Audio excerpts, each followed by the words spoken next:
Truth that sets free. Hope for your soul. Duck Facebook radio station. Sharing faith, worship and truth.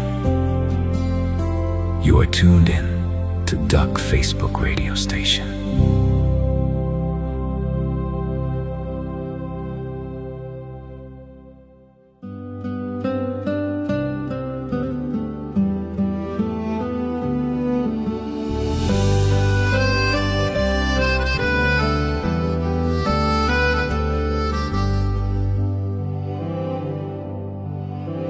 Praat ek mense engele tale, maar dit is nie uit liefde nie. Is my woorde hol simbale, klanke sonder melodie. Al kan ek geheime uitlê, berge deur geloof versit, of al het ek al die kennis sonder liefde.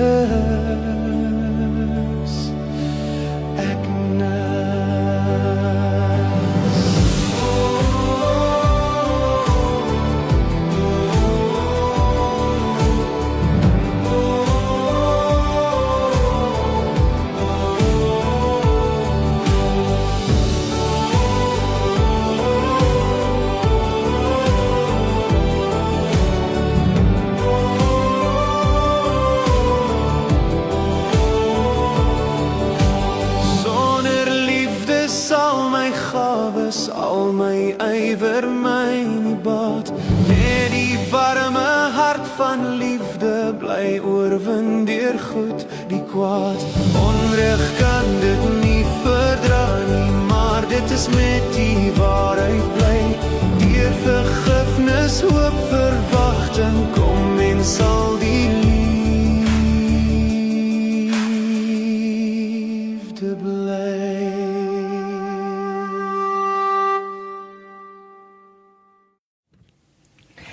Goeienaand hier by die Facebook radiostasie, die Duck Facebook radiostasie, waar u vanaand ingeskakel is. Gaan klank selfs daar sê. Goeienaand almal, baie welkom hier by ons goeie nuusstasie, waar ons die woord van die Here in waarheid bedien. Ag, en ons kan loskom en vrykom en sekerheid hê in ons geestelike lewe. Baie welkom by vanaand se Bybelstudie oor die engele, en ons het laas week al begin met die engele Bybelstudie, en vanaand gaan ons aan daarmee. Dit is natuurlik vanaand die tweede deel, en kry u handleiding gereed, byderhand, en 'n notaboek en 'n pen en wat ook al u nodig het. Dis al wat jy nodig het vir ons Bybelstudie. Alles is daar op jou Bybelstudie vir jou neergepen. Jy kan so lekker saam met ons daar deurwerk, en dan is dit ook so 'n bietjie makliker so. Nou, voor ons vanaand gaan begin, gaan ek net vir ons eers 'n gebed doen. Vader, ons sê vanaand vir u so baie dankie vir u liefde, u genade, u barmhartigheid, u vrede, Vader, wat alle verstand te bowe gaan. Here, toe ek vanaand weer so luister na die liefde, en ek besef, Vader, maak nie saak wat ons doen nie, as dit nie uit liefde is nie, dan beteken dit niks, Vader. Dit is 'n klinkende simbool en 'n lydende simbool. Vader, dit is asof ons dit nie eers doen nie. U sien dit nie eens raak nie, Vader, want Here, u is liefde, en dit is wat ons moet wees, in ons harte, in ons binneste. Dis wat ons moet uitleef, Vader. En ons eerste begin van liefde is om die Here Jesus Christus in ons hart aan te neem as ons verlosser en ons saligmaker. Dis waar liefde begin. Dis waar ons liefde ontvang en kry deur u Gees, want dit is 'n vrug van u Gees, Vader. Baie dankie dat ons dit vanaand in ons harte kan hê as u kinders. Dankie, Vader, dat ons kan ywer om ons erfdeel, Here, in besit te kan neem in die hemele, dat ons ewige lewe in besit kan neem. Vader, baie dankie daarvoor, dat u ons help, dat u ons versterk, dat u ons krag gee, dat u ons, Vader, altyd lei in alles. Ons loof u net vanaand en ons prys u in die kragtige naam van u Seun Jesus Christus. U is so wonderbaar, u is so kragtig, u is so heerlik. Vader, vanaand is my hart so groot en dankbaar en opgewonde teenoor u. Here, om net u te loof en te prys en te verheerlik. Vader, terwyl ons so deur die engele les gaan, en Here, ek besef hoe groot is u koninkryk. Vader, as die engele so kragtige, Here, helde en krygers is, hoe groot is u, Vader? Hoe groot is die koninkryk van u? Here, 'n mens kan dit nie eers indink nie. As 'n mens daai, Here, lees in Daniël, en ek lees, Vader, van die vuur wat so voor u uitgaan. Here, daai vuur hou nooit op nie, daai krag hou nooit op nie. En ek dank u net vanaand daarvoor. Vader, as ons die gees van u ontvang ons die strome van lewende water wat uit die troon van u uitkom. Hoe wonderbaar is dit nie om dit vanaand te weet nie. Ons loof u net, Here, dankie dat u ons sal help, die krag sal gee om te oorwin, Vader, elke versoeking, Here, elke versoeking wat elke dag voor ons staan, dat ons dit sal oorwin met u krag en heerlikheid, dat ons 'n verhouding met u sal hê, dat ons u sal verkout en ons eerste liefde sal verlaat nie. Dankie, Vader, ons loof u vanaand, en ek wil ook bid, Here, terwyl ek weer vanaand die engele Bybelstudie gaan aanbied vir 'n kosbare, Here, liggaam van u, Vader, wil ek bid dat u my sal help, dat ek met wysheid en insig sal spreek, asof u self spreek. Here, u woord sê so mooi, ons is ook boodskappers, Vader, ons is die boodskapper van u goeie nuus. Here, en vanaand wil ek dit bedien, asof u dit bedien, Vader, en daardie liefde en sagmoedigheid, en Here, aanmoediging en bemoediging, en ag, Here, net alles wat mooi is, en ek dank u in u liefde. Here, help my asseblief vanaand, dis my uitroepe in my hart, Vader, u weet dit, Here, dis al wat ek u kan vra, dat u my kan help, baie dankie daarvoor, dat ons harte kan oop wees, ontvanklik kan wees vir u woord, Here, baie dankie in Jesus se naam, amen. Wel, prys die Here, was so lekker om saam te bid, is ek reg my man, is alles reg? Kamer ek het hier op hom gevries, Oei, sin. Okay, so ons is reg, joh. Die klank en die beeld is perfek. Sjoe, ek is skoon op my senuwees vanaand. Ek is skoon uitgeslaan. Sien julle dit? Dit het so lanklaas gebeur, maar ek besef die verantwoordelikheid en die erns van elke boodskap wat uitgaan. Dat mens dit bedien in die waarheid van die woord van die Here. En niks uit 'n mens self uit nie, niks wat 'n mens self wil praat en sê nie. Sjoe. En dis 'n geweldige verantwoordelikheid vir almal wat ons dit moet bedien. Nou, ons het laas week so lekker gesels en ons het daaroor gepraat dat engele is boodskappers, dis die betekenis van engele. En so almal wat die boodskap van die Here Jesus Christus uitdra, as mens ook, is boodskappers in God se koninkryk. Hy gebruik ons as mense ook om dit uit te dra. En natuurlik sy engele is boodskappers en die Here Jesus Christus was ook 'n boodskapper in die koninkryk van God. So ons gaan vanaand lekker al hierdie dinge praat. Daar is nog heelwat dinge in die les wat baie opgewonde en interessant is, wat ons so lekker gaan deurpraat. Nou, as ons kyk na die hele saak van die engel van die Here, is dit baie keer 'n groot gissing en ons baie leringe daaroor. Wie is nou eintlik die engel van die Here wat met 'n hoofletter gespel is in die Ou Testament? Want dit kan 'n groot verwarring skep. Wie is hierdie engel in die Ou Testament wat God gebruik het? Is dit die Here Jesus Christus? En dit is natuurlik die gissinge, dis leerstellings wat daar buite is rondom al hierdie dinge, en vanaand gaan ons sekerheid daaroor kry. Nou, die engel van die Here vind ons op bladsy 5 tot en met bladsy 9 in ons handleiding. Gaan gerus soontoe, die engel van die Here is die opskrif, en dan gaan ons lekker daardeur begin lees. Nou, natuurlik is daar 'n skrif in Daniël wat vir ons duidelik wys wie hierdie engel van die Here is. So ons gaan begin met die skrif, dat ons sekerheid kan hê, wie is die engel van die Here in die Ou Testament? So ek gaan dit net gou vir ons hier opsoek. Dit is Daniël 12 vers 1 en ja, net vers 1. Daniël 12 vers 1. Kom ons gaan gou na Daniël toe. My oogies swem vanaand. Daar is Daniël 1, ek is sommer op hom. Daniël 12, dan sê ek Daniël 1. Daniël 12 vers 1, ekskiesie julle. So dit is wat ons gou lekker gaan deurlees. Kom ons kyk gou daarna. Daniël 12 vers 1. En in die tyd sal Michael, die groot vors wat oor die kinders van jou volk staan, optree, en dit sal 'n tyd van benoudheid wees, soos daar nie gewees het, vandat 'n volk bestaan het, tot op die tyd nie, maar in die tyd sal jou volk gered word, elkeen wat in die boek opgeskrywe staan. So hier sien ons baie mooi, dat Daniël skryf hier vir ons, dat die engel wat opgetree het, primêr in die tyd van Israel, in die volk van Israel se tyd, was die engel Michael. Nou, omdat daar in Maleagi 'n skrif is van die engel van die verbond wat ook met hoofletters geskryf is, bring dit 'n verwarring. Aangesien daar 'n profetiese woord oor Johannes die Doper en Jesus is in Maleagi 1 vers 3 vers 1 opgeteken.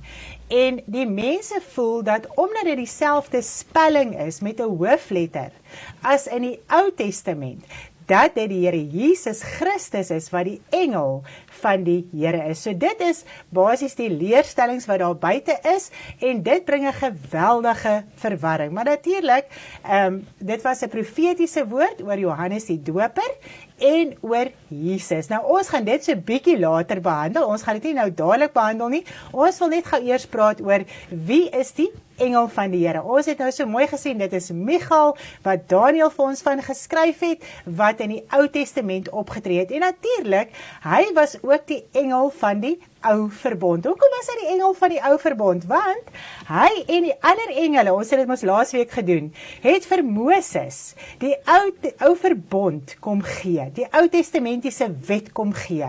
En Moses moes dit oordra aan die volk. Okay, so dit is hoekom die engel van die Here is van die Ou Testament. Okay, hy het die Ou Verbond, die Ou Testament vir Moses gegee. Alright, en ons weet natuurlik, die Here Jesus Christus is nie die engel van die Ou Verbond nie. Hy is die engel van 'n ander verbond wat ons nou by gaan uitkom. Right. Nee, ek gaan nie.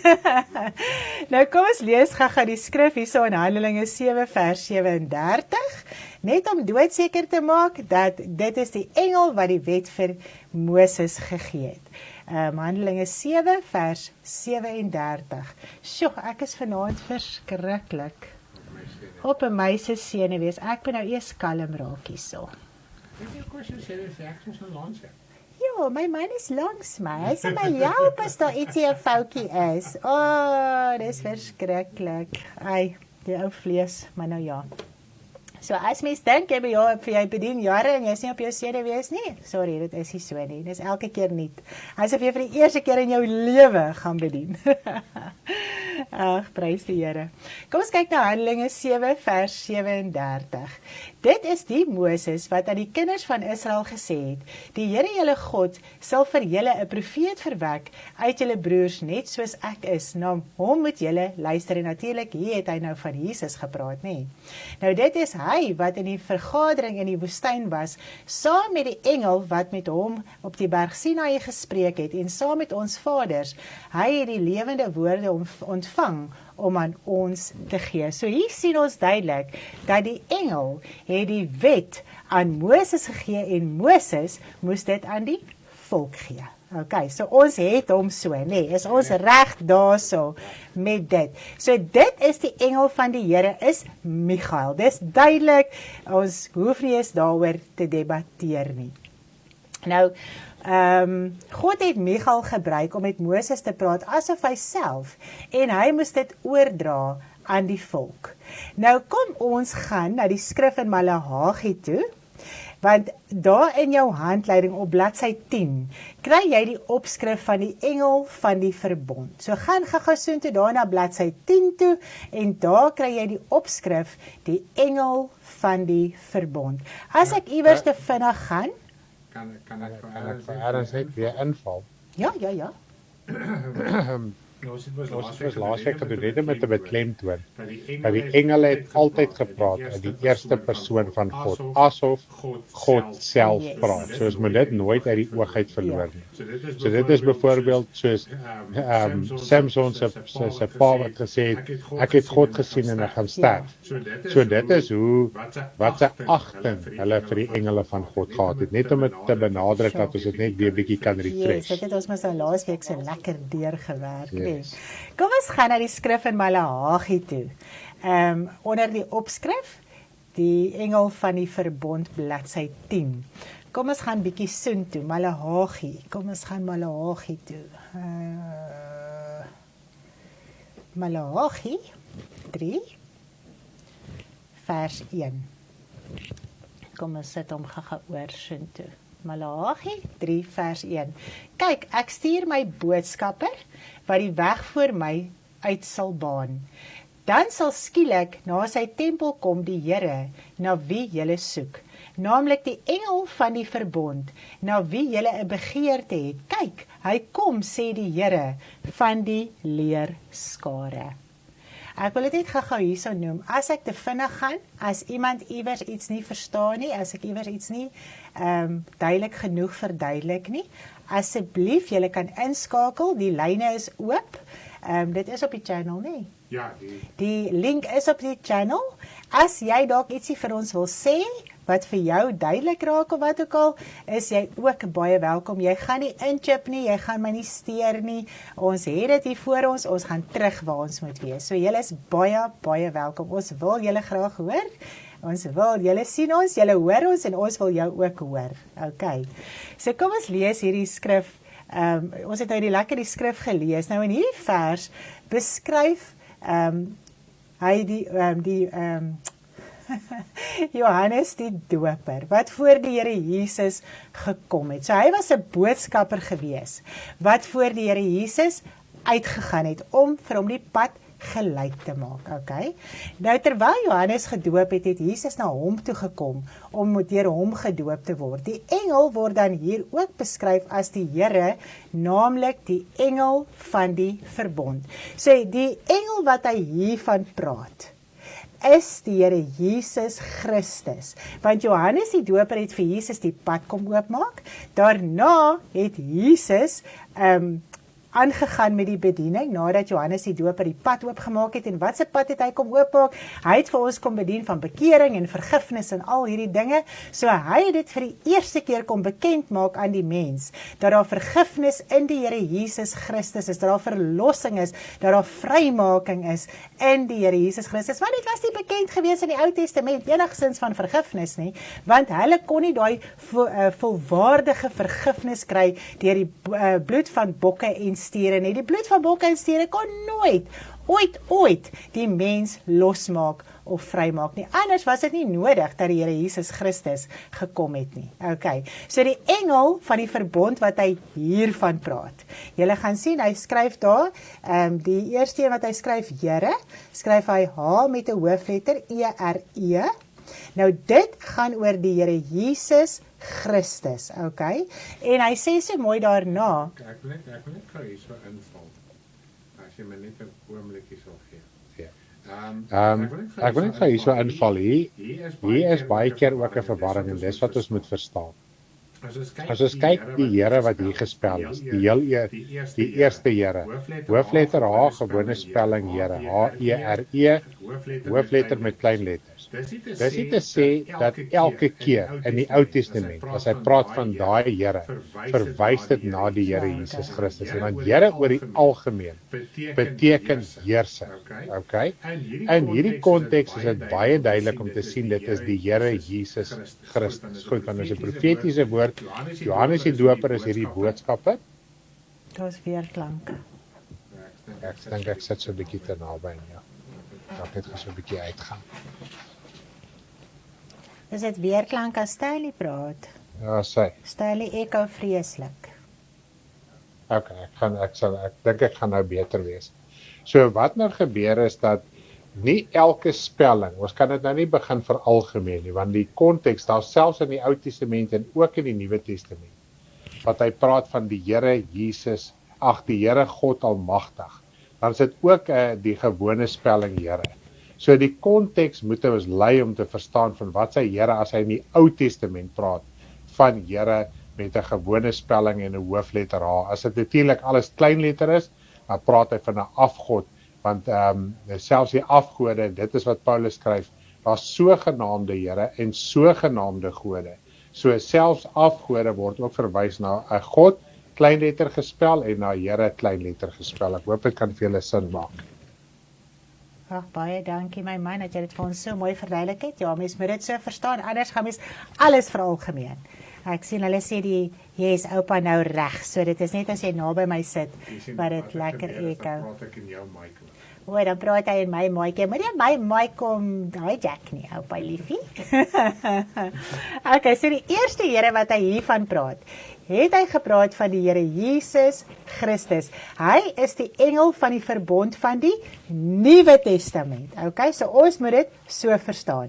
Nou wie almal 'n begeerte gehad het, almal het gewag vir die Here Jesus Christus om te kom. Almal in die Ou Testament het hierdie profetiese dade uitgevoer van die wet, van die offers, van besnydenis en alles. Hulle was begeerig na die Here Jesus Christus, die verlossing wat die Here Jesus vir hulle sou bring. Die belofte wat God aan Abraham gemaak het, dat in sy saad sal die verlosser kom. Okay. So en as ons kyk na die tweede Here wat hier gespel is. As ons kyk na die tweede Here wat hier gespel is dit H-E-R-E met hoofletters. Daar praat die woord van die Here God Almagtig. Okay. So die Here God Almagtig het gesê dat die Here Jesus Christus gaan kom, die engel van die nuwe verbond. So hy was nie die engel van die Here in die Ou Testament nie, want dit was van die Ou verbond. Die Here Jesus Christus het in die nuwe verbond gekom. Het ons hom so? Het ons hom so? So ons verstaan nou die Here in die Ou Testament het gepraat oor die engel Michael, en die Here in die engel van die Nuwe Testament wat hy hier oor profetiese woord oor praat in Maleagi 3, is die Here Jesus Christus wat moes kom. Okay, so dat daar nie 'n verwarring is tussen hierdie nie, want jy kan nie glo wat se leerstellings word geformuleer om rondom hierdie dinge as mense dit nie reg verstaan nie. Okay, kom ons gaan verder, kom ons gaan lekker verder. Nou, wat ons hier moet uitklaar, is natuurlik die verbond, en ons het gesê die verbond wat, dit is nou in jou les, gaan sommer so lekker deur saam met my, ek gaan dit net so 'n bietjie deurlees, dat ons net so 'n bietjie 'n draad vang van die hele saak van die nuwe verbond. Wat ons hier moet uitklaar is van watter verbond hier geskryf word. In die Ou Testament het God 'n verbond met Israel na die vlees gehad, so dit was 'n vleeslike verbond, alles was vleeslik uitgevoer, die offers, die besnydenis en alles was vleeslik gedoen. Hy het egter gesê dat hy 'n nuwe verbond met hulle sal sluit, nie soos met die oue nie. So dit gaan nie soos die ou verbond wees nie, want hierdie nuwe verbond wat hy met hulle gaan sluit, gaan 'n geestelike verbond wees. 'n Verbond wat kan losmaak, 'n verbond wat kan vergifnis bied, 'n verbond van genade en vergifnis, okay? Nou dit is die ewige en finale verbond. Nou dit gaan nou nie weer 'n verbond wees nie. So die verbond wat die Here Jesus Christus kom bekragtig het met sy bloed en wat die Heilige Gees kom verseël het.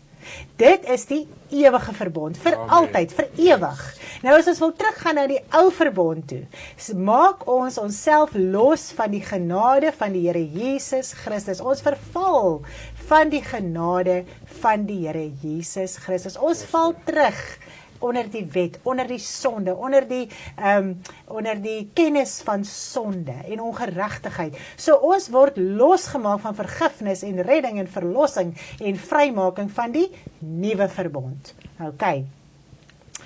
Wat God met die hele wêreld gaan sluit, nie net met Israel nie. Israel word ook in hierdie verbond ingesluit. Natuurlik, God het hierdie verbond met die hele wêreld gesluit. Hy het elkeen so lief, dat hy elkeen gered wil hê. So, dit is 'n verbond met die hele wêreld. En natuurlik, Israel is ingesluit, elke mens is ingesluit. Op die ou einde is die evangelie ook aan die heidene verkondig. En dit is hoekom ons ook die Here Jesus Christus kan aanneem. Nie net die Jood nie, dis vir almal. Maak nie saak wie jy is, watter taal, nasie, volk jy is nie, wat maak nie saak nie, dis nou vir almal. Almal is gelyk. Ja, Daar's geen partydigheid nie. Dit is eintlik nou mooi hoe jy dit nou stel, dat die ou verbond was gemaak net aan Israel. Yes. En die nuwe verbond is gemaak in die hele wêreld. Sure. So dit is net baie mooi om daarop te let hoe jy dit nou daar verduidelik het. Wow, dit is so awesome om daaraan te dink, want dit is so, die Ou Testamentiese wet het skeiding gebring tussen Israel Ja. en die res van die wêreld. En die nuwe verbond het daai skeidsmuur kom afbreek, uit die weg kom ruim, Sure. sodat almal die toegang tot God se koninkryk kan kry. En dis wat Paulus sê, die Jode was nie uitgesluit uit die verbond uit nie. Ja.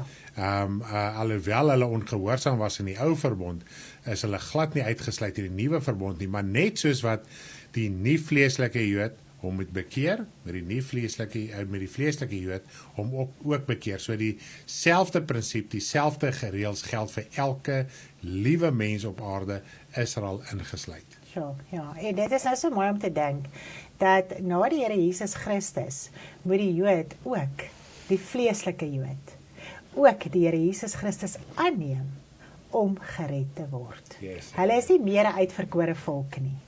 Okay? Dit het geëindig, na die Here Jesus Christus se kruisiging. So toe moet hulle ook daai keuse maak in hulle lewe.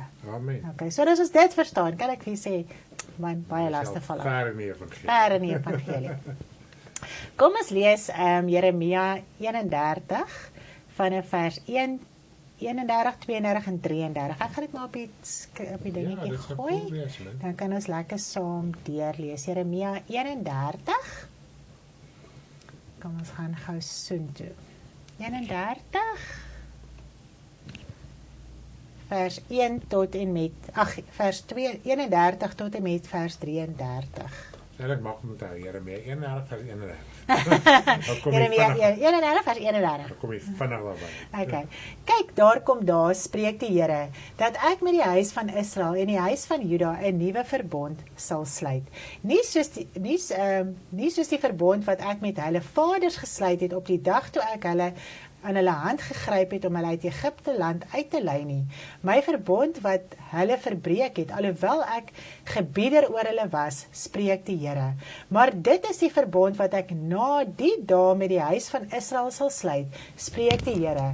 Ek gee my wet in hulle binneste en skryf dit op hulle harte, en ek sal vir hulle 'n God wees, en hulle sal vir my 'n volk wees. Wow. So dit is nie soos die ou verbond nie. Dis nie 'n vleeslike verbond nie. Dis 'n geestelike verbond waar daar vergifnis, redding, verlossing en al hierdie dinge in is. Dis nie soos daai vleeslike verbond nie. Ons moet nie terug gaan soontoe nie. Ons moet nie losgemaak word van die Here Jesus Christus nie.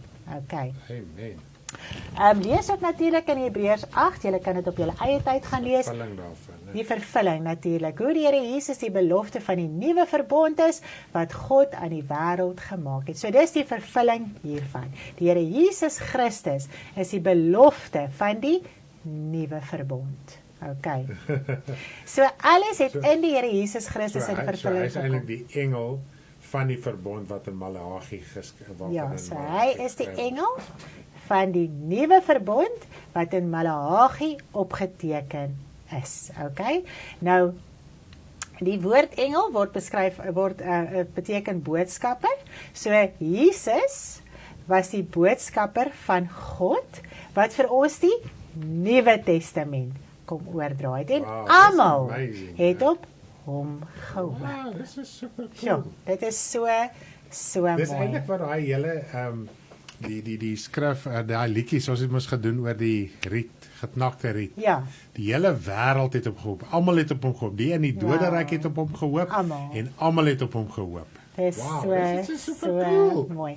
Nou op hierdie punt, terwyl ons nou weet dat die Here Jesus Christus, hy die vloek kom breek van sonde van die Ou Testament. Hy het die hele wet, profete en profete en psalms is in hom in vervulling gebring, want daar was baie profetiese woord oor die Here Jesus Christus in psalms gewees, en dit het in hom in vervulling gekom. Ek dink, die laaste tyd wat ons die liedjies so skryf, kan julle nogal die vervulling hoor van psalms, hoe daar geprofeteer was oor die Here Jesus Christus wat sou kom. En die profete, daar is soveel profetiese woord oor die Here Jesus Christus wat sou kom. En in hom het dit in vervulling gekom. Is dit nie amazing nie? En die wet van die besnydenis, die wet van die offers en al die dinge, het in die Here Jesus Christus in vervulling gekom. Nou kom ons gaan luister die lied, Jesus breek die vloek, want hy het vir ons die verlossing gebring. Nie dit nie. Breek die vloek, daar is hy. Jesus breek die vloek, bevry die siel, reinig die siel, beskerm die siel.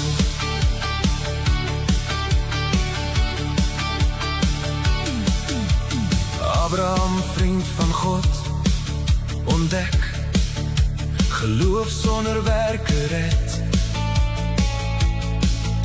nie deur die ou wet, dit bring die dood, nie deur die wet, nie deur die wet, maar deur geloof.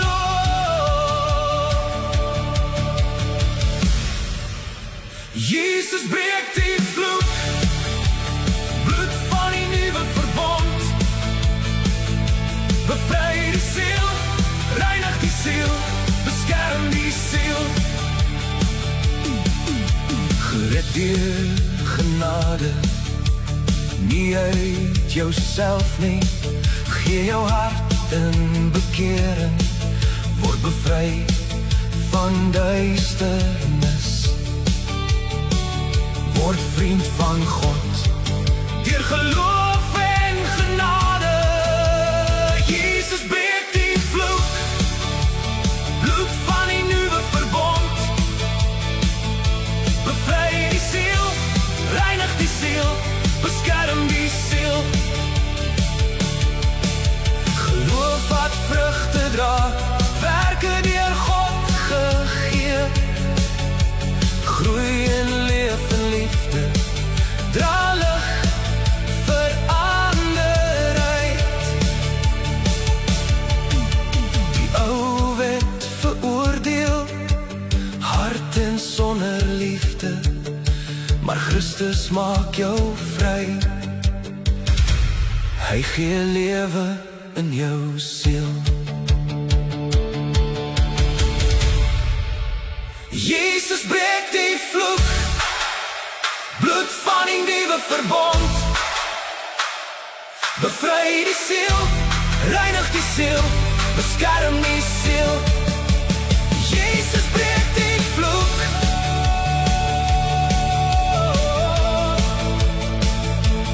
jy is vry, vriend van God.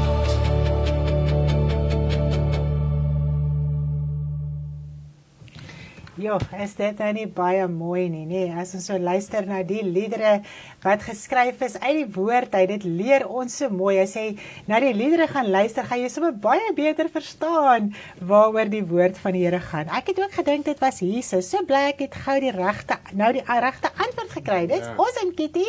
Dit is awesome, want dit is ongelukkig 'n leerstelling daar buite. Okay. En dit is hoe die woord ons suiwer. Dit is hoe die woord ons reinig. Wanneer die woord uitgaan en jy hoor die regte ding, dan reinig dit jou siel, dit reinig jou innerlike om die regte ding te verstaan en te glo en aan te neem en daarvolgens te lewe. Want baie keer sulke dinge maak dat jy die woord van die Here nie reg lees nie. Want mense kan maklik dink dat Jesus al in die Ou Testament geopereer het. Maar hy was die engel van die nuwe verbond. So as mens dit so lekker uit mekaar uit kan verstaan, man, dan verstaan jy sommer baie van die woord. Nou, ons gaan oor, julle kan gerus natuurlik lees die verbondsark op bladsy 11 in jou handleiding. Gaan lees gerus daardeur, wat het nou by die verbondsark gebeur en al die dinge, gaan lekker daardeur, dit is baie mooi en duidelik vir ons daar beskryf. Nou, ons gaan nou oor dat die vroue, engele en krygers. Dit is op bladsy 30 en 31 in jou handleiding. Vroue, engele en krygers. Kom ons gaan gou lekker oor soontoe, kry dit gereed voor jou en dan kan jy ook so saam met my volg. Nou ek gaan die laaste deel op bladsy 31 gaan ek so lekker vir u deurlees en deurwerk, want dit is omtrent die hoogtepunt wat ek daar wil uitlig van die uitbeelding van engele, wat natuurlik as vrouens en krygers ook uitgebeeld word. Nou, mense het baie fantasieë oor hemelse wesens. En hulle beeld engele as vroue uit. Nou, hoekom dink julle, doen hulle dit? Nou, in die gevalle waar mense engele gesien het, het sy in 'n gesig, droom of 'n vleeslike vorm, was hulle manlik. Nêrens word God se kragtige en magtige helde as 'n vroulike of tweeslagtige figuur uitgebeeld nie. Hulle is ook kragtige en magtige engele, nie feetjies met towerstaffies en pyl en boë nie. Dit is hoe engele uitgebeeld word. Dit is hoe die mens goddelike wesens sien. Ek bedoel, as jy dink aan as jy dink aan die engele wat so uitgebeeld word, die Cupid, Cupido of wat ook al, met die pyltjie en al die dinge wat nou die liefde bring tussen mense en al die dinge, dit is verskriklike dinge. Nog minder is 'n engele baba beeld met vlerkies. Nou, as 'n mens hierdie dinge aanneem asof dit so is en jy leef daarin, dan is dit 'n lastering teen die hemelse wesen. So dit is hoe jy hulle kan laster, aangesien sulke mense in hulle gedagtewêreld, in hulle dromerye, want dit is waaroor dit gaan, hè? Dit gaan vir 'n fantasiewêreld, dit gaan oor dromerye, nog besoedel is met sonde en vleeslike denke en beelde. En dit lees ons natuurlik in Judas 1 vers 8. Nou, lees lekker deur dit in jou handleiding, die detail daarvan, maar ons moet vanaand net verstaan dat engele in God se koninkryk is manlik. Nou kom ons gaan kyk gou hoekom manlik, want ons gaan nou kyk na die hele saak van manlik en sterk. En dit kry ons op bladsy 37. Gaan gou soontoe na jou handleiding toe, bladsy 37, manlik en sterk. Nou onder daardie opskryf, hoekom word engele uitgebeeld as manlik? Dit is omdat God manlik is. Dit gaan nie oor 'n geslag nie. Okay? Dis nie 'n fisiese, God is nie 'n fisiese man soos ons as 'n man in die vlees is nie. Al wat dit simboliseer, dit gaan oor gesag, dit gaan oor krag en dit gaan oor autoriteit. So dit het niks met 'n fisiese menslike geslag te doen nie. Amen. Okay? So dit is hoekom engele as manlik uitgebeeld word en ook so verskyn het aan mense, want dit is autoriteit, gesag en krag. Okay. Nou, die vloek en die vervallendheid het die fisiese geslag gebring. So God het niks met 'n fisiese geslag uit te waai nie, of die engele of enige hemelse wese nie. En die mens het die rokke van vel gekry en daardeur het hy die fisiese geslag gekry. Nou is ons man en ons is vrou, fisiese geslag. Die vleeslike liggaam. Die vleeslike liggaam bring geslag. Okay. Yes. Die vervallendheid, die vervloektheid van hierdie liggaam het dit gebring. Nou in die begin het Adam en Eva die vermoë gehad om voort te bring en te skep sonder enige seksualiteit, want hulle het nie geslag gehad nie, hulle was siel. Okay? Hulle was volmaak in die teenwoordigheid van God. So hulle het nie die geslag van hierdie liggaam gehad nie. Hierdie liggaam was na dit vir ons geskep, toe Adam en Eva in sonde geval het. Okay? Ja. So hierdie liggaam is 'n liggaam van vervloektheid, van ons gaan nou so 'n bietjie daardeur gaan. Ja, en tot vandag toe is elke mens se siel, of jy nou wil glo of nie, daar's nie 'n manlike siel en 'n vroulike siel nie. Yes. Elke mens se siel is dieselfde. Dis hoekom die woord sê in Christus is daar nog man, nog vrou, want dit gaan oor die siel. Alhoewel ons moet lewe volgens die wet van die vleeslike liggaam ook, is jou siel, jy en man en vrou se siel is presies dieselfde. Daar's nie 'n vroulike sielgeslag en 'n manlike sielgeslag nie. Die verskil lê net in die aardse liggaam. Yes. Dit is Judas 1 vers 8, Kitty. Judas 1 vers 8 is die skrifgedeelte daarso. Nou, as jy bietjie meer oor dit wil gaan lees, wat ons nou vir jy gesê het, gaan lees in jou handleiding op bladsy 34 onder Adam die man en die manin. Yes. Okay, so dit word alles baie mooi breedvoerig daar beskryf, dit wat ons nou kortliks aan u beskryf het. Met die skrifte, met alles, okay. Nou die aardse voortplanting vind plaas deur die liggaam van sonde, die vernederde liggaam, wat verander moet word om in die hemele te wees in die teenwoordigheid van God. So hierdie liggaam is 'n vervalle liggaam, dis 'n vernederde liggaam. Dis 'n vleeslike liggaam. So niks geestelik lyk soos hierdie liggaam nie. Okay. So dis eintlik baie erg om te dink dat ons is in hierdie liggaam vasgevang. Dit is wat Paulus sê, wie sal my verlos van die liggaam van die dood? Yes. Want hy wou hier uitkom, want as hierdie liggaam sterf, is die siel vry. Yes. Wow, dis amazing om daaraan te dink. Dan is dit nie meer hierdie vervalle vleeslike liggaam waardeur ons moet voortplant seksueel nie. Okay. Yes. Nou dit kan natuurlik net gebeur wanneer wag. Nou God is die God wat die innerlike van die mens formeer het en hy wil die innerlike van die mens verander na sy beeld. Amen. So aan die begin het God die mens gemaak deur die Here Jesus Christus en die mens het geval in sonde en toe is sy siel in duisternis, nie meer na die beeld van God soos aan die begin nie.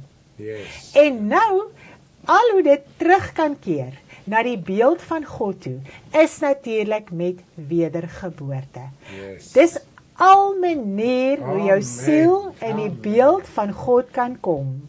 Nie deur 'n goeie mens te wees nie om te probeer sonde los op jou eie nie, deur wedergeboorte, deur 'n geestelike geboorte, dat jy die gees van God kan ontvang, dat jou siel uit die koninkryk van duisternis uitgehaal kan word in die koninkryk van lig, en sodat jou siel kan verander na die beeld van God, want jou siel kry lewe deur God se gees.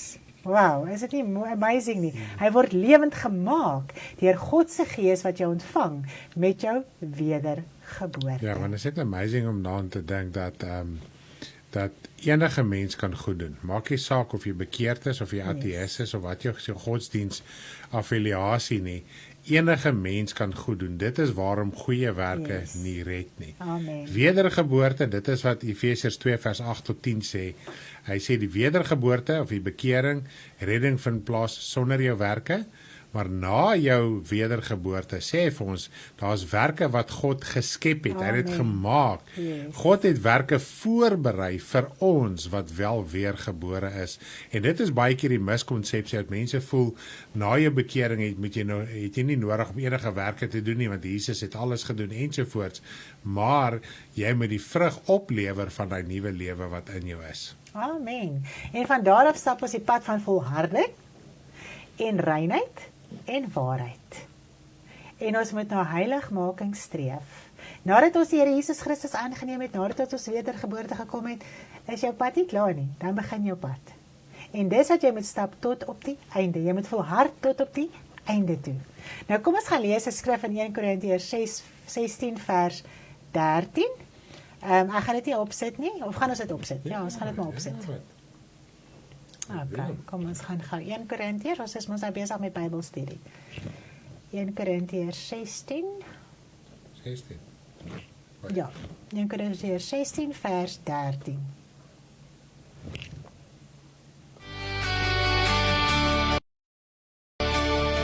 Jesus breek die vloek. Ons 'n liedjie. Ons sal nog regkom. 1 Korintiërs 16 vers 13. Okay. Waak, staan vas in die geloof. Wees manlik, wees sterk.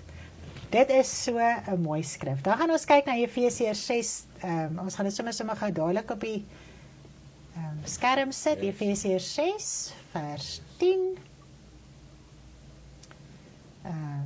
Eintlik my broeders, word kragtig in die Here en in die krag van sy sterkte. Jesus. Nou die enigste manier om hierdie sterkte en manlikheid te bekom, is om op die Here te wag. Nou dit kry ons nou mooi so onder die opskrif van manlik en sterk. Gaan asseblief daar na jou handleiding toe. O, koekies, ek het nou nie die bladsynommer hier neergeskryf nie. O, dit is op bladsy... Haai, ek nou nie die bladsynommer vir hulle gegee nie, maar gaan onder die opskrif, wees manlik en sterk. Okay. Dit is om die Here van harte te soek vir jou verlossing en oorwinning. Dit verg 'n man om God met volharding te soek. Maak nie saak wat se aardse liggaam jy het nie. Maak nie saak of jy 'n man is en of jy 'n vrou is nie. Dit vat 'n man om te volhard tot die einde. En ek dink julle kan met my saamstem. Okay, daar so dankie Elmarie, bladsy 38. Sy het nou hierdie handleiding al van hoek tot kant deurgegaan. So prys die Here. So dit is amazing om daaraan te dink. Maak nie saak wat se aardse liggaam jy het nie. Man of vrou. Jy moet manlik en sterk wees om te volhard tot die einde toe, om die Here te bly soek, om die pad te bly stap van heiligmaak, om jouself elke dag te verloon, jou kruis op te neem en hom te volg, te verneder, diensknegt te wees. Dit vat 'n man om dit te doen. Okay. Nou 'n vrou moet manlik en sterk wees. Natuurlik, sy moenie 'n fisiese man wees nie, om haar aardse man onderdanig te wees, volgens God se voorskrifte, in alle sagmoedigheid en nederigheid. Dit vat 'n man om dit te doen as vrou. Is dit nie so nie? Dis nie ons natuur nie.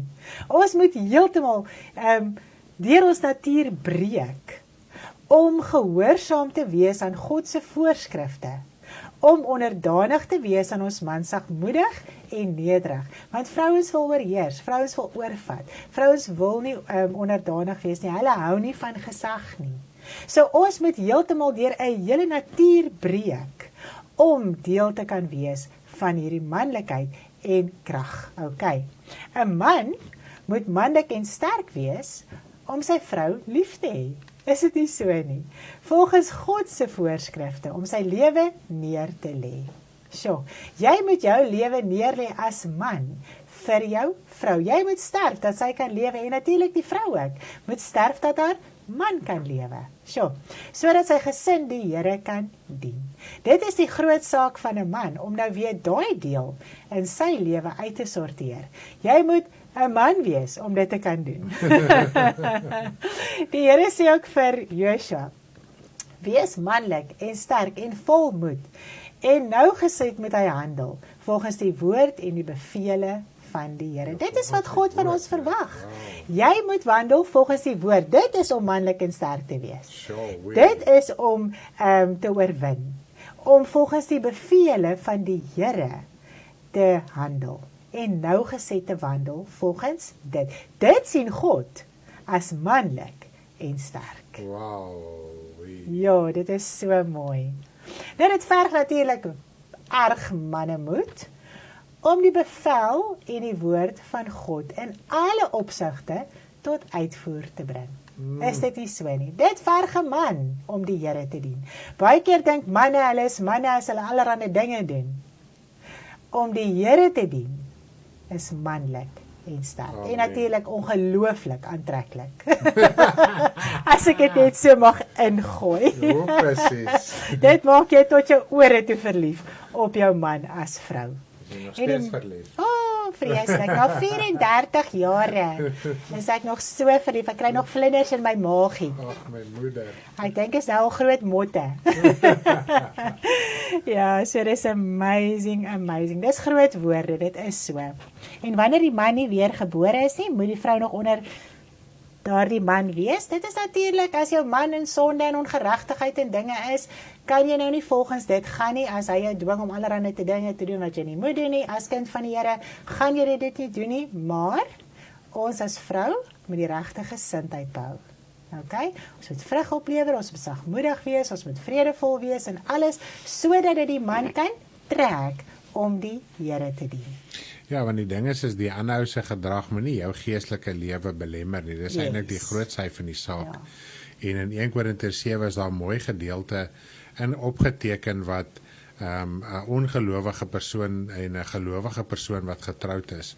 Kom ons vat maar nou die voorbeeld, die man is ongelowig en die vrou is gelowig. Yes. Die vrou moet nog in alle opsigte onderdanig wees, liefdevol wees, uitreik, en ek meen dit is 'n challenge as 'n man nie die Here dien nie, en jy kry natuurlik vrede mans, jy kry sagmoedige mans, jy kry medium mans, jy het so kan stel, en dit is ook, die ding is nommer 1, kom ons sê, jy het in die wêreld getrou, het jy definitief op jou eie stoom besluit, of op jou eie insig besluit, jy gaan daai man trou, so dis jou keuse, is jou besluit wat jy gemaak het.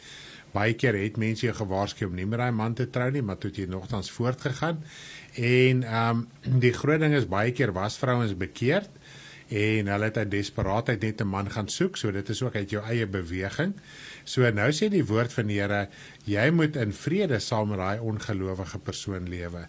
En dit is 'n challenge, om met 'n ongelowige persoon getroud te wees, is 'n uitdaging, maar as jy werklik waar in liefde dit kan, en die huwelik moet jou na daai punt toe lei, maar as die man vir jou sê, kom drink saam met my 'n dop, en gaan saam met my bar toe, wat ook al, jy mag dit as vrou geheel en al weier, want dit is die werke van sonde. En ons weet natuurlik wat baie keer op sulke dinge uitloop, maar dit is 'n groot saak, as jy voor die Here, as die Here sê op een plek, tot jou vyande sal met jou vrede hou. So as jy werklik waar as vrou die voorbeeld leef, nie elke dag jou man oor die kop slaan en vir hom preek en hy moet regkom en hy doen sonde nie, dit beteken niks. Hy moet die liefde, die sagmoedigheid van Christus in jou as vrou sien, en dit is hoekom die woord sê, die vrou se gedrag moet van so 'n aard wees, om ander te win sonder woorde. So, dit is 'n challenge, ons verstaan dit geheel en al, maar dit is die saak van want dan as jy nie bekeerd is, jy maak dit nie saak nie. Maar as jy bekeerd is, geld dit wat in die woord opgeteken is vir ons. Ja, natuurlik. Okay, so het ons die antwoord daar, ek sien almal sê hulle is reg met dit. So ja, miskien tot wedergekom na die huwelik. Ja, baie keer ongelukkig kom 'n man en vrou nadat hulle getroud was in die wêreld tot wedergeboorte, en ek moet vir jou sê, dit is 'n challenge. Dit bly 'n challenge. Maar die Here kan alles ten goeie laat meewerk. Ja, nou, kan verander en uitsorteer. Ja, nou kom nou net een tot bekering, dis wat ek nou gesê het, jy het nie anyway uit eie beweging gaan trou as sondaar. Ja. So, dis wat ek eendag besef het, hoorie, so ons moet ons verantwoordelikheid kan aanvaar, besluite wat ons gemaak het, dis asof ons verantwoordelikheid wil afskuif op iets. Dan het jy 'n besluit gemaak, aanvaar hy besluit, bring dit voor die Here, sê Here, ek is nou bekeerd, my man of my vrou is nie bekeerd nie, dis 'n geweldige uitdaging, en as jy in liefde voor God gaan kom, en jy gaan werklik waar jouself verneder, dan kan die Here jou uitsorteer in gesindheid en al uit klas van ding wat nodig is. Ja, amen. Nou, dis mooi. Baie aantreklik, ek staan. Baie aantreklik. Dankie, verstaan. Ja, nee, kyk, elke vrou soek 'n man wat die Here dien. En mans verstaan dit nie altyd. Die mans dink hulle moet net provide. 'n vrou is verlief op 'n man wat die Here dien. Hy moet liefde provide. Hy moet liefde provide, geestelike kossies provide. Dan is jy tot jou ore toe verlief op so 'n man. Jy sal die pad saam met hom stap, jy sal saam met hom in die veld bly. Glo vir my. Yes, amen. Maar jy sal dit is die mooiste ding wat bestaan. Nou geestelik is ons ook manlik en sterk om God onderdanig te wees. So jy moet manlik en sterk wees om God onderdanig te wees. Jy moet sy gesag aanvaar, jy moet sy woord aanvaar. Is dit nie so nie? En 'n mens as sulks, dit gaan nie net oor 'n vrou nie. 'n Man en 'n vrou sukkel met gesag om te onderwerp. En veral aan God wat ons nie sien nie. Is dit nie so nie? Dan moet jy onderwerp aan die woord wat jy lees, en jy moet dit so doen en toepas sonder om te sien. Dis geloof. Dis manlik, dis sterk. Okay. Amen. Nou, ons lees 'n bietjie verder daar, soos 'n vrou die sinnebeeld op aarde is dat ons kan sien en verstaan hoe dit geestelik werk. So ons kan by die vrou sien hoe dit geestelik moet werk. Okay. Ons moet onderdanig wees aan ons man.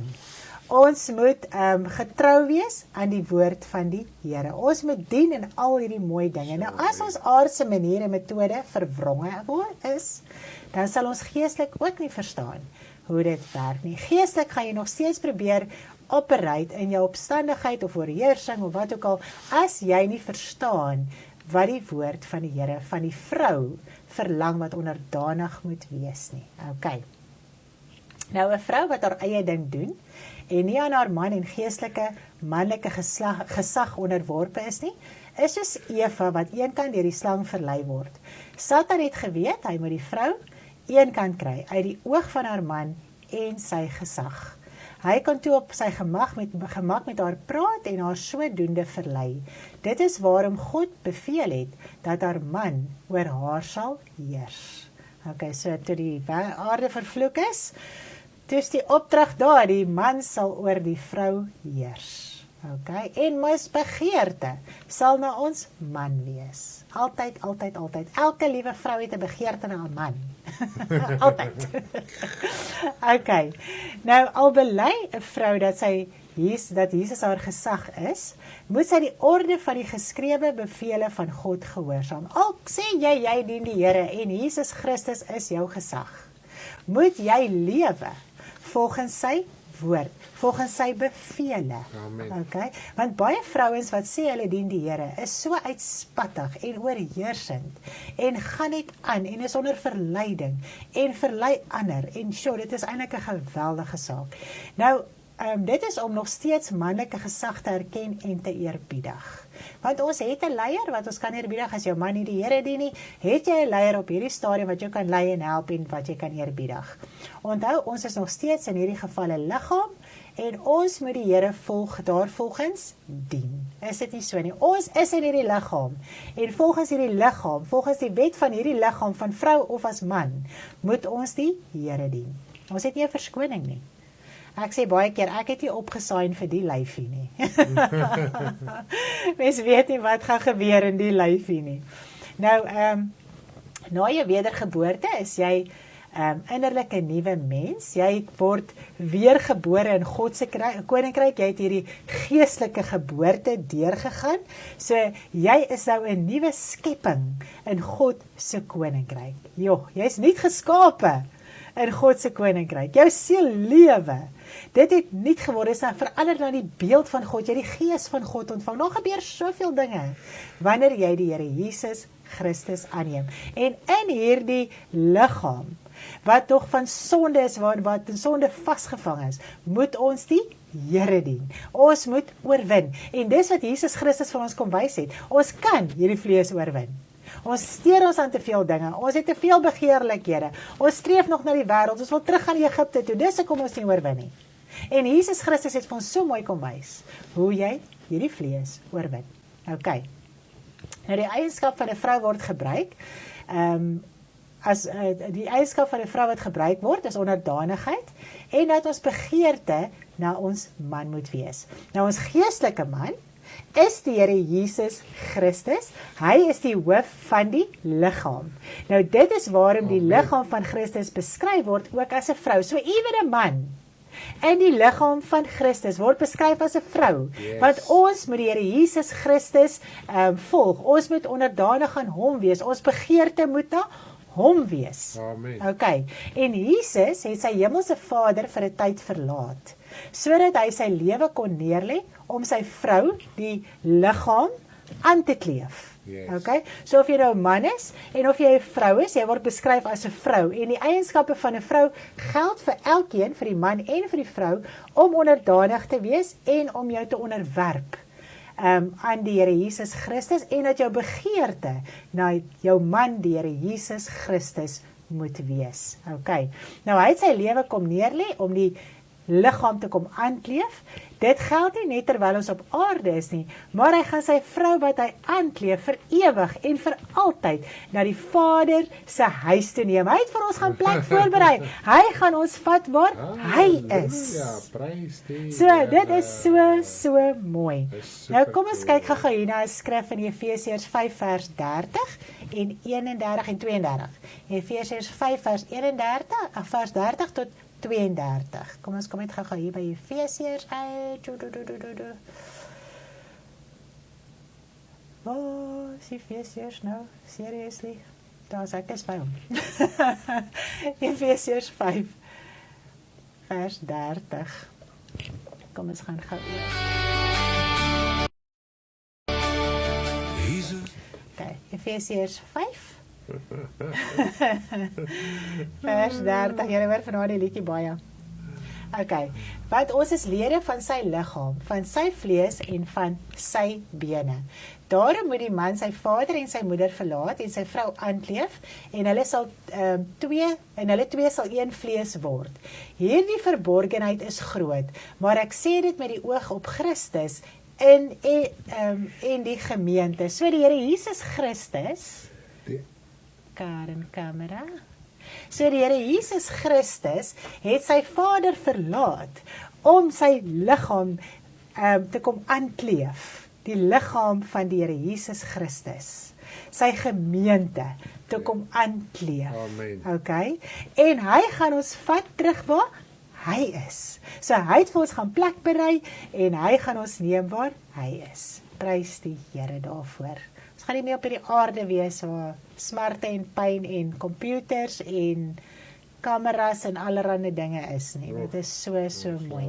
Nou terwyl Jesus bereid was om sy vader se huis vir 'n tyd te verlaat, sodat hy ons as mens kan aankleef, moet ons hom ook van harte onderdanig en gehoorsaam wees. Uit dankbaarheid hiervoor moet ons leef volgens sy bevel en sy gebooie. So, dit is so mooi. Hy was bereid om dit te doen vir ons. Ons moet bereid wees om volgens sy woord, sy bevel, sy gebooie te lewe. Nou, God het die man Adam eerste geskape, na sy gelykenis en beeld. Die oorspronklike vrou, die manin, het hy ook hierdie beeld gehad. Nou, die aardse liggaam van die vrou is die beeld van ongehoorsaamheid aan God. Want Eva het sonde gedoen. Sy het geval vir die versoeking. So, hierdie liggaam van die vrou is die beeld van die ongehoorsaamheid teenoor God. Want as gevolg van haar ongehoorsaamheid, moes God die rokke van vel vir die mens skep. So hierdie liggaam is glad nie grand nie. Hierdie liggaam is 'n vervalle, aardse, vernederde liggaam. Okay. So ons moenie die aardse vroulike liggaam verheerlik of verhoog en allerhande uitbeeldinge en voorstellinge oor dit maak nie. Want dan verhoog ons die liggaam van ongehoorsaamheid. Okay, so dit is baie belangrik. Ons het mos nou gepraat oor die uitbeelding van die engele en die krygers en die dinge. So baie keer wil die vrou haarself opblaas as hierdie kryger. Sy wil hierdie liggaam gebruik om haarself op te blaas. Sy wil dit uitbeeld as hierdie kryger, maar hierdie liggaam is die liggaam van sonde, van ongeregtigheid. So as jy dit doen, dan verhoog jy hierdie liggaam, wat die mens beskry na die val, verhoog jy, asof dit iets in God se koninkryk kan beteken. Dit kan niks in God se koninkryk beteken nie. Okay. Nou, indien ons wel die eienskap van die vrou verstaan, sal ons verstaan om God gehoorsaam te wees. Deur nie eenkant buite die geskrewe bevele en woord dinge te doen nie. Ons sal dan begeerig wees om te verander na sy beeld en gelykenis. Dit is wanneer ons manlik en sterk is. Nou die vrou is die beeld van ongehoorsaamheid en dit is waarom Satan se engele as vroue en vrouehelde uitgebeeld word. Want Satan is in rebellie, Satan is in opstand teenoor God en dit is hoekom hy sy engele uitbeeld as vroue. Okay? Want dit is die vrou wat ongehoorsaam was, wat geval het vir hom. En nou beeld hy sy engele en dinge en helde uit as vroue. So ek dink ons kan al klaar vanaand iets verstaan. Van as ons ongehoorsaamheid en rebellie teenoor God se woord het, sal ons agter hierdie dinge aangaan. Sal die vrou haarself verhoog, die vrou wat se liggaam die beeld is van ongehoorsaamheid, van opstandigheid, van rebellie teenoor God. En vrouens is geneig om hulle self in hierdie portrette en op Facebook en alles hulle self vir hierdie kryger te maak. So eintlik deur daai prent beeld hulle eintlik hulle rebellie uit teenoor die waarheid van God se woord. En ek meen dit is so, wanneer jy met daai vrouens deel, glo my, ek en Karen was al menigte male daar, jy kry 'n geweldige teestand. Ja, dit is verskriklik. As jy daar die woord lees of iets, dis baie erg. Elke keer wanneer 'n vrou 'n prent of voorstelling van 'n vroukryger of held deel, of aanvaar en daarmee vereenselwig, dan verhoog sy die aardse gevalle liggaam van die vrou. Nou die geestelike vrou, manin, lyk nie soos ons aardse liggaam nie. Jou siel lyk nie soos hierdie aardse liggaam nie. OK? En ons is so besig met hierdie aardse liggaam. Liewe Letty. En ons verhoog hierdie aardse liggaam. En ons wil onsself opblaas met hierdie aardse liggaam. Jy's nou hierdie kryger, jy's nou hierdie vrou, jy's nou hierdie warrior. Ek kan vir julle sê, dit is 'n geweldige opstand rebellie, want wat moet die vrou wees? Onderdanig aan God, nederig, sagmoedig. En wat wil die vrou wees? Heeltemal iets anders. Sy wil 'n fighter wees. Sjoe, dis eintlik baie erg om aan te dink. Nou die aardse liggaam van vlees en bloed is 'n liggaam van sonde en ongeregtigheid. Dit kan God se koninkryk nie ingaan nie. Nooit nie. Maar dit gaan verander word na die beeld en die gelykenis van God. Dit help ook nie om 'n aardse manlike kryger of held uit te beeld as 'n geestelike kryger nie. Dit doen afbreek aan die krag en waarheid van God. Amen. So maak nie saak of jy nou 'n vrou uitbeeld wat so is en of jy nou 'n man uitbeeld wat so is nie. Ons het mos die liedjie geskryf van die krygsman, die goeie krygsman. Dit is in die woord van die Here. En hy sê hy wikkel hom nie toe in die werksaamhede van die wêreld nie. In die sorge, in die moeite, in die genot van hierdie wêreld. Hy raak nie daarmee besig nie, want dan verloor hy fokus op God se koninkryk. So ons gaan veg nie en ons beklei nie en ons gaan nie te kere nie. Ons gaan onderwerp aan God. Sodat die duiwel van ons kan af wegvlug. Ons gaan veg nie 'n duiwel nie. Ons gaan onderwerp en dit is manlikheid en sterk en krag om te gaan onderwerp aan God se woord sodat die duiwel van jou af kan wegvlug. Dis die krag wat jy in God het, is om te onderwerp. So, dis eintlik verskriklik mooi om aan te dink terwyl ek nou so hieroor praat. Nou in ons dag en tyd kan ons sien hoe Satan se mag oor hierdie wêreld toeneem. Dit is soos in die tyd van Israel waar die Here gesê het dat die vroue sal heers. Nou kom ons gaan na die skrif toe daar. Ek net gaan kyk wat my skrifte is. Yes. In Jesaja 3 vers 11. Jesaja. Kom ons gaan lees gou wat sê die woord van die Here oor hierdie saak. Want wat was sal weer wees. Dit is net hoe dit was. Stem julle die mooiste bediening. Ag, jy's die oulikste ding. Dit maak my net nog meer verlief. Skeer om te besef hoe die wysheid en die mag van wêreld en die mag van Satan is. Dit is die waarheid. So kom ons gaan transition gou daarso. Dan gaan ons aan die skrif toe. Jesaja 3 vers 11 tot en met vers 13. Wie die goddelose, met hom gaan dit sleg. Waar is ek nou? Ja, is reg. Ja, wie die goddelose, met hom gaan dit sleg, want wat sy hande gewerk het, sal hom aangedoen word. Die drywers van my volk is kinders, en die vroue heers oor hulle. O my volk, jou leiers is verleiers, en die weg wat jou pad moes wees, het hulle tot 'n dwaal weggemaak. Die Here staan daar om 'n regstryd te voer. Hy tree op om die volke te vonnis. En dit is erg om aan te dink. Dit wat was, sal weer wees. Is dit nie so nie? Die vrouens is die drywers. Die kinders is die drywers en die vroue heers oor hulle. Want die vrouens heers en die kinders gaan en die kinders is ongehoorsaam en die kinders is bederf en hulle gaan. Dis eintlik erg. En die vroue moedig hulle aan om te wees wat hulle is met daai geaardhede en gesindhede en dinge. Ja. En die vrouens wat so heers, is verleiers. Hulle is die leiers en hulle verlei.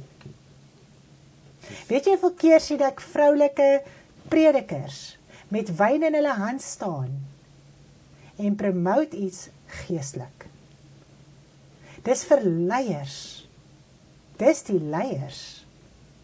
Dis hulle wat opstandig is, dis hulle wat rebels is teen God se woord, wat nie onder gesag kan onderwerp nie. Nou dit is daar hoekom daar so groot saak is oor mag vroue bedien. Want ek bedoel, die hele wêreld sien eintlik die klug rondom hierdie dinge. Want vroue hak uit, vroue oorheers, vrouens dryf. Vrouens is in rebellie teenoor hulle eie mans, teenoor God. En dit is die groot saak, ons moet verstaan as vrou. Wat is die verantwoordelikheid van jou met jou vroulike liggaam teenoor God se koninkryk? So. Om 'n begeerte na jou man, die Here Jesus Christus, en na jou eie man te hê. En om onder gesag te kan onderwerp. Onder die Here Jesus Christus, wat die hoof is van die liggaam, en jou man as hy die Here dien. Of jou geestelike leier, wat jou lei. OK, so. Ja, dit is erg hierdie dinge, mense. Nou, wanneer ons besig raak met hierdie dinge, raak ons besig met vervallendheid, met sonde, en met ongeregtigheid. Nou, volgende week gaan ons oor die huwelik praat, en hierdie is 'n lekker oploop na die les van die huwelik toe. So ons maak vanaand klaar met die engele. Daar is nog sekere dinge wat julle kan gaan lees met die engele les, wat nog interessant is en so aan. Kan julle nog deurlees? Ek gaan nie vanaand alles bespreek nie. Ek dink dit is wat die hoogtepunte van die hele les wat ons moet verstaan. Die beginsel van die hele les wat ons moet verstaan. OK, nie eers die engel het met Satan beklei oor Moses se liggaam nie. Wie dink ons is ons? Dit is so, hy het hom net bestraf. OK. En so volgende week gaan ons oor na die huwelikles. Daar is huwelik 1 en 2. Asseblief moet dit nie misloop nie. Dit is so amazing wat ons daar gaan bespreek. Ons gaan weer baie leer. En ons het 'n lied oor wees manlik. En ons gaan net nou so lekker speel, terwyl ons nou gehoor het, ons moet manlik en sterk wees. Ons moet onderwerp, ons moet hierdie pad stap tot op die einde toe. Dit vat 'n man om die pad van die Here te stap. Dit vat 'n man om te volhard tot die einde toe, om onderdanig te wees aan die gesag, aan die woord, en om dit te leef en dit toe te pas. Ek hoop hierdie Bybelstudie het vir ons beteken vanaand dat ons harte kan oopmaak en verstaan waar God se koninkryk gaan, waar die woord gaan, hoe ons manlik kan wees, hoe ons sterk kan wees, hoe ons moet onderwerp, hoe ons moet uitsorteer in ons geestelike lewe. Amen. Kom ons skakel oor na die lied toe, en julle moet 'n baie lekker aandjie hê, en ons sien mekaar môre aand 6:30 wanneer Stanley die Engelse deel ook gaan bedien van die engele, môre aan die tweede deel. Asseblief skakel in, julle hoor, hy bedien so lekker en ons leer so baie, maar vanaand het ons die beginsel hier in Afrikaans. So as hy vir ons die hele vleis gee, nê, dan verstaan ons dit nou mooi en lekker. OK, so skakel môre aan in asseblief, en dan luister julle ook saam met hom die Engelse bediening. Prys die Here. Lekker aantjie, lief vir almal. Jy's my man. Dis hy.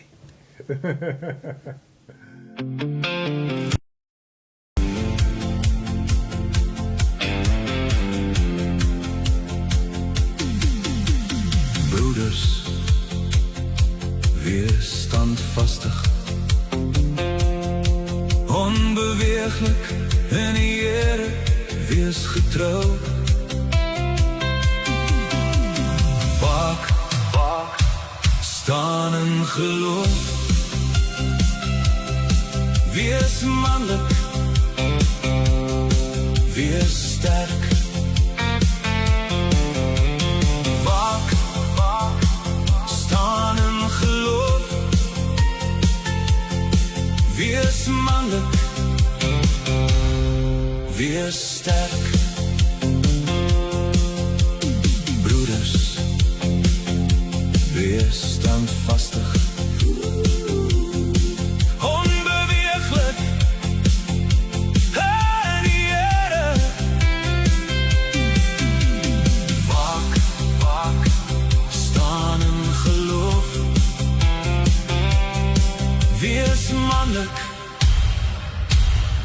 wees sterk. Broeders, wees standvastig, onbeweeglik in die Here. Waak, staan in geloof. Wees manlik, wees sterk. Wees getrou, onbeweeglik. Waak, staan in geloof. Wees manlik, wees sterk. Waak, staan in geloof. Wees manlik, wees sterk.